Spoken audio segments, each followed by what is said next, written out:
Kisah nyata yang terjadi di Cleveland yang merupakan kota termiskin di Amerika pada tahun 2002 ini berfokus pada wanita bernama Michelle yang sudah memiliki seorang putra. Ia dikurung oleh seorang pria Latin di sebuah perumahan sepi untuk pusreng dengan pria tersebut. Sebelum peristiwa mengerikan itu terjadi, Michelle yang berumur 21 tahun sedang bermain dengan putranya yang bernama Joy yang masih berumur 4 tahun. Michelle berkata pada Joy bahwa ia akan keluar sebentar untuk mencari pekerjaan demi membayar sewa rumah, membeli susu dan juga mainan. Setelah menitipkan Joy ke ibunya, Michelle melamar kerja di sebuah tempat laundry. Namun ia ditolak karena pendidikan terakhirnya hanyalah SMP. Tak mendapatkan pekerjaan untuk kesekian kalinya, Michelle pulang dan melihat mantan suaminya yang bernama Carlos sedang minum sirup kurma di depan Joy. Saat ia mau membawa Joy ke kamar untuk dipindah, Carlos memeluknya sehingga Michelle langsung berontak. Mendengar ibunya berteriak, Joy berusaha membantu namun Carlos langsung melemparnya hingga terluka. Beberapa jam setelah putranya diobati di rumah sakit, Michelle ditanyai oleh dinas sosial mengenai kejadian yang menimpa putranya.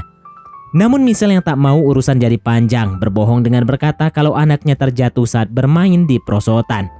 Walau sudah memohon, dinas sosial memutuskan tetap membawa putranya ke panti asuhan untuk sementara waktu. Beberapa hari kemudian, Michelle bertemu dengan temannya yang bernama Emily. Dengan perasaan bahagia, Michelle berkata kalau putranya akan dipulangkan 2 minggu lagi dan juga ada 3 undangan wawancara kerja. Tak lama kemudian, Emily dijemput oleh ayahnya yang bernama Castro. Keesokan paginya, Michelle bersiap untuk menuju ke pengadilan setempat guna menghadiri persidangan yang akan menentukan hak asuh putranya. Namun ibunya menelpon bahwa ia lupa kalau sidangnya hari ini. Hal itu membuat Michelle kesal sehingga ia terpaksa berjalan kaki menuju pengadilan karena tak memiliki mobil.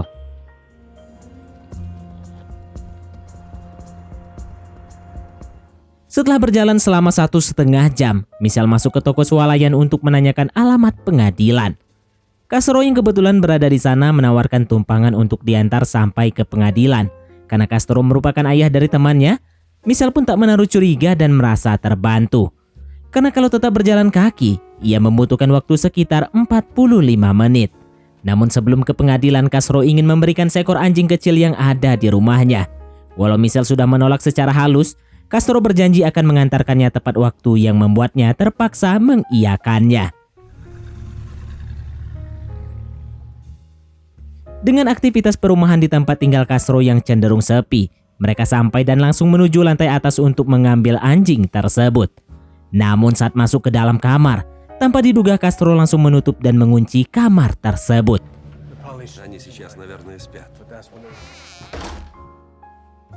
Saat tubuhnya dipiting, Michelle pun memohon dilepaskan karena 30 menit lagi persidangan akan dimulai.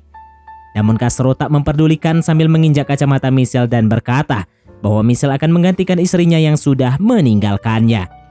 Michelle mulai berdoa pada Tuhan untuk meminta pertolongan sehingga Castro mendengarnya dan menyumpal mulutnya dengan kain putih. Beberapa hari kemudian setelah Michelle tak ada kabar, ibunya Michelle menghubungi polisi. Namun polisi mengira kalau Michelle sengaja kabur karena permasalahan ekonomi dan juga hak asuh putranya. Polisi pun mengarahkannya untuk menghubungi kembali jika ada kabar terbaru dari Michelle. Sementara itu Michelle dibawa makanan oleh Castro. Namun Michelle tak nafsu makan sehingga ia tak memakannya. Akibatnya Castro marah dan langsung menyeretnya ke gudang bawah untuk dipusreng. Setelah itu Castro mengikatnya dengan rantai yang membuatnya sangat terpukul sambil memikirkan keadaan putranya. Castro berkata pada Michelle bahwa keluarganya tak berusaha mencari dan orang-orang mengatakan kalau Michelle sengaja kabur karena banyak masalah dan juga untuk meninggalkan putranya. Di malam harinya ibunya Castro datang untuk membawakan makanan. Mendengar ada orang lain yang datang, Michelle berusaha keras melepaskan ikatan untuk meminta pertolongan. Walau ia hampir berhasil, namun Castro kembali setelah ibunya pulang dan mengikatnya lagi ke posisi semula.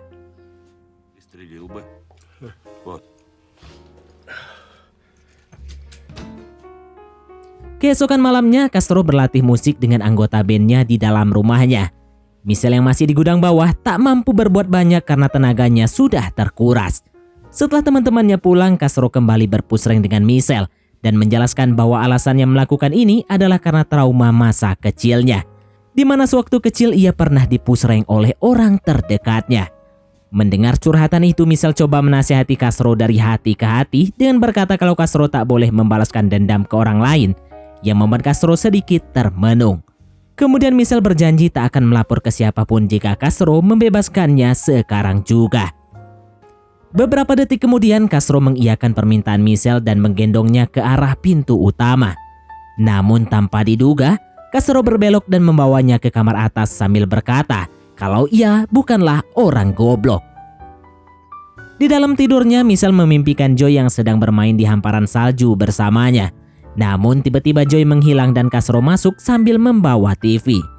Beberapa bulan kemudian, Castro mendengar Michelle bernyanyi dengan suara merdu, sehingga ia meminta Michelle untuk menulis lagu untuknya. Saat Castro diberi Michelle lagu yang cocok untuknya, ia marah karena lagu tersebut menggambarkannya yang sedang tersiksa di penjara. Castro lagi-lagi berkata bahwa tak ada yang peduli dengan Michelle sambil kembali mengikatnya. Keesokan harinya, kakak dan adik Castro beserta Emily datang bertamu. Saat Emily mau mengambil barang yang tersisa di kamarnya, ia langsung dicegat oleh sang ayah dengan berkata kalau kamar atas sudah dikosongkan. Michelle yang mendengar keramaian di lantai bawah membunyikan tempat tidurnya untuk meminta pertolongan. Namun saat Emily mendengarnya, Castro berkata kalau itu suara anjing yang dikurung di kamar sambil menyalakan musik dengan suara keras. Setelah tak ada yang curiga, Castro ke kamar atas untuk membuat Michelle pingsan agar tak berisik lagi. Beberapa minggu kemudian, Castro membawakan Michelle seekor anak anjing lucu yang membuat Michelle sangat bahagia karena sekarang ia mempunyai teman. Suatu hari, Castro mampir ke rumahnya pada jam istirahat untuk berpusreng dengan Michelle dan kemudian kembali berangkat. Tanpa diduga, Michelle menyadari kalau gemboknya tidak dikunci dengan benar, sehingga ia langsung keluar sambil menggendong anjingnya. Namun setelah sampai di pintu utama, ia ditangkap Castro yang memang sengaja mengetesnya. Akibatnya, Michelle dibanting ke lantai dan anjingnya juga dihabisi oleh Castro yang membuatnya semakin menderita. Pada suatu malam, Michelle menyaksikan Castro yang membawa korban lain bernama Amanda. Di saat Amanda berteriak sambil melarikan diri, Castro mengejarnya dan langsung dipukuli hingga pingsan. Keesokan harinya, Michelle melihat berita mengenai hilangnya Amanda. Namun hal itu membuatnya sedih karena sudah 9 bulan tak ada satupun berita mengenai dirinya. Saat Michelle dipindahkan ke kamar sebelah, ia dipaksa untuk menyaksikan Castro yang sedang mempusreng Amanda. Beberapa hari kemudian saat giliran Michelle, Castro menyadari bahwa perut Michelle sedang tedung. Karena tak menginginkan bayi dari Michelle yang ia anggap burik, Castro pun membuat Michelle gak jadi tedung dengan menggunakan benda keras. Di suatu sore, Michelle dibawa ke halaman belakang oleh Castro untuk membantu memotong papan. Dengan dipaksa memakai rambut palsu dan kakinya diikat rantai, Michelle menggunakan bahasa isyarat untuk meminta tolong pada seorang pria tua yang kebetulan muncul di sana. Di malam harinya, Michelle memberitahu Amanda kalau ia sudah meminta tolong ke tetangga sebelah dan memastikan kalau polisi akan segera datang. Setelah suara sirine menjauh, barulah Michelle menyadari kalau polisi datang bukan untuk menyelamatkannya. Di hari lain, Michelle menempelkan stiker untuk memperingati ulang tahun putranya yang sudah bertambah tahun. Sementara seorang wanita yang tinggal di depan rumah Castro menghubungi polisi. Ia melaporkan bahwa ada suara teriakan wanita dari depan rumahnya, namun tak pasti dari rumah yang mana. Sayangnya polisi tak mendalami laporan tersebut dan memintanya untuk menghubungi polisi lagi jikalau sudah pasti teriakannya dari rumah yang mana. Tak lama kemudian, Michelle diberitahu Castro bahwa ia akan kedatangan teman baru. Ternyata teman yang dimaksud merupakan korban Castro selanjutnya yang bernama Gina, yang usianya paling muda dibandingkan Michelle dan Amanda. Kemudian Michelle menenangkan Gina agar tetap tabah dengan berkata kalau Tuhan selalu menyertai mereka. Beberapa hari setelah Gina menghilang, orang tuanya mengadakan doa bersama untuk putri mereka. Tanpa diduga, Castro datang ke acara tersebut dan tanpa rasa bersalah ikut berdoa bersama ibunya Gina sambil memeluknya.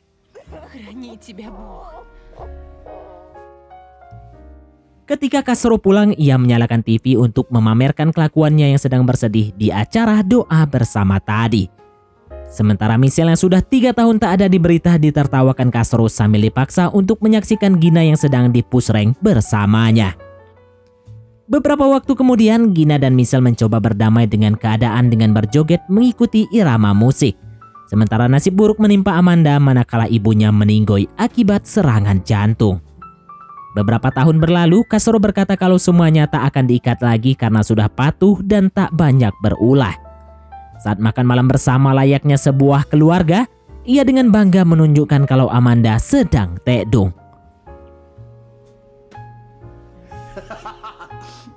9 bulan kemudian Amanda kesakitan karena sudah waktunya brojol. Walau begitu, Castro tak membawanya ke rumah sakit, melainkan menodong Michelle untuk membantu Amanda brojol. Castro berkata pada Michelle, kalau Amanda gagal brojol, maka Castro akan membunuhnya. Untungnya beberapa menit kemudian Amanda berhasil melahirkan yang membuat Castro menggendongnya sambil tersenyum bahagia. Lalu putri Amanda yang diberi nama Jocelyn tumbuh dengan sehat dan bahagia.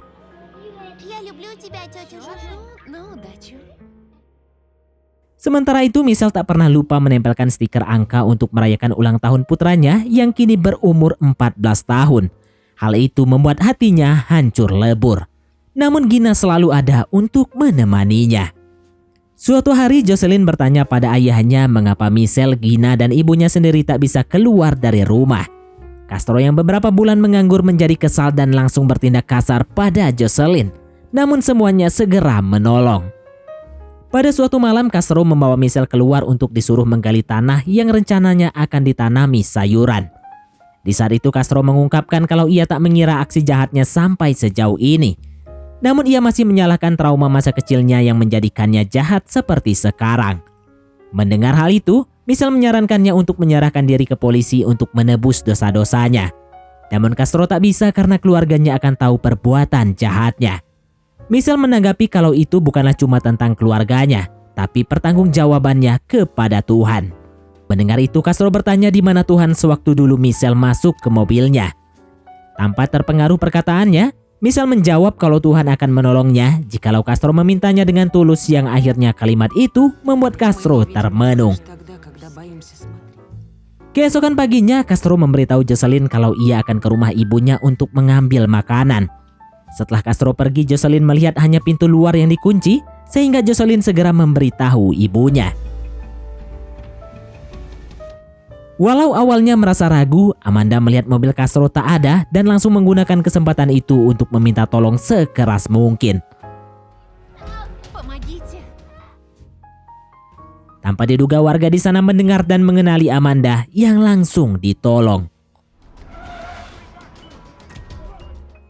Saat polisi berdatangan dan masuk ke kamar, Michelle sempat tak percaya. Namun setelah beberapa saat, ia yakin kalau Tuhan sudah mengabulkan doanya. Michelle yang sudah dikurung selama 11 tahun, langsung berteriak dan berbaring untuk putranya kalau ia sudah pulang.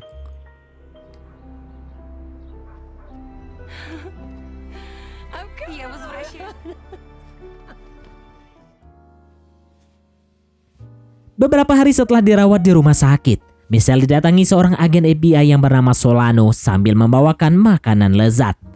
Ketika Solano memberikan tisu kain, Michelle langsung ketakutan. Ia menjelaskan kalau dulu Castro selalu menggunakan kain putih untuk menyumpal mulutnya. Setelah keadaan mulai tenang, Michelle meminta bantuan untuk menemukan putranya dan Solano berjanji akan mencari putranya secepatnya. Keesokan harinya, ibunya Michelle datang untuk menemui Michelle. Namun Michelle memberitahu perawat jikalau ia sudah tak mau bertemu lagi dengan ibunya. Michelle beralasan kalau ibunya tak berusaha mencarinya. Berbeda dengan ibunya Amanda dan Gina yang dengan keras mencari putrinya. Beberapa saat kemudian, Michelle melihat berita bahwa Castro akan segera diadili melalui persidangan. Michelle diantar oleh Solano ke apartemen sementara yang cukup luas dan bersih, sehingga Michelle sangat berterima kasih. Keesokan harinya Michelle bertemu dengan Gina untuk berbagi cerita satu sama lain dan juga melepas kerinduan. Namun orang tua Gina menyarankan untuk melupakan yang berhubungan dengan penculikan agar kehidupan Gina cepat kembali normal. Gina kemudian mengucapkan salam perpisahan dengan Michelle dan tak tahu kapan bertemu lagi. Beberapa hari kemudian Solano memberikan kabar pada Michelle kalau Joy sudah diadopsi oleh keluarga yang mapan. di mana adopsi itu terjadi setelah beberapa hari Michelle menghilang. Solano menambahkan kalau orang tua angkat Joy tak ingin putranya melakukan kontak dengan Michelle agar kehidupan Joy tak terganggu. Kemudian Michelle ditanya apakah ia mau membatalkan adopsi tersebut, karena diketahui orang tua angkat Joy belum mendapatkan persetujuan dari Michelle sampai sekarang. Namun setelah berpikir dengan matang, Michelle memutuskan untuk ikhlas tak merebut Joy kembali, karena ia tak ingin merusak kebahagiaan sang putra dengan keluarga barunya. Beberapa hari sebelum berangkat ke pengadilan, Michelle berdoa untuk diberi kekuatan saat nanti memberikan kesaksian di persidangan. Dalam perjalanan, ia masih teringat perlakuan Castro yang melekat di ingatannya sampai saat ini. Setelah sampai di persidangan, Michelle mengatakan kalau 11 tahun terakhir bagaikan neraka dalam hidupnya. Ia sudah memaafkan Castro namun tak akan pernah melupakan apa yang sudah Castro perbuat. Beberapa waktu kemudian, Michelle diberikan foto putranya yang terbaru oleh Solano yang membuatnya sangat berterima kasih sambil tersenyum bahagia. Michelle memutuskan untuk menghabiskan sisa hidupnya untuk membantu orang lain yang mengalami masalah hidup dengan cara yang Tuhan anjurkan dalam agamanya. Akhirnya berdasarkan keputusan pengadilan, Castro dihukum penjara selama 1000 tahun. Namun baru beberapa bulan menjalani hukuman, ia memutuskan blundir di dalam sel penjaranya. Beberapa tahun berlalu, kehidupan Michelle membaik dan ia sudah menulis buku mengenai pengalamannya saat diculik yang menjadi bestseller di seluruh dunia karena banyak orang terbantu dengan kisahnya. Dan film pun tamat. Oke, baiklah, mungkin sampai di sini saja teman-teman untuk alur cerita film kita kali ini. Terima kasih buat teman-teman yang telah mengikuti alur cerita film ini sampai selesai. Sekian dari Mimin, sampai jumpa di konten berikutnya.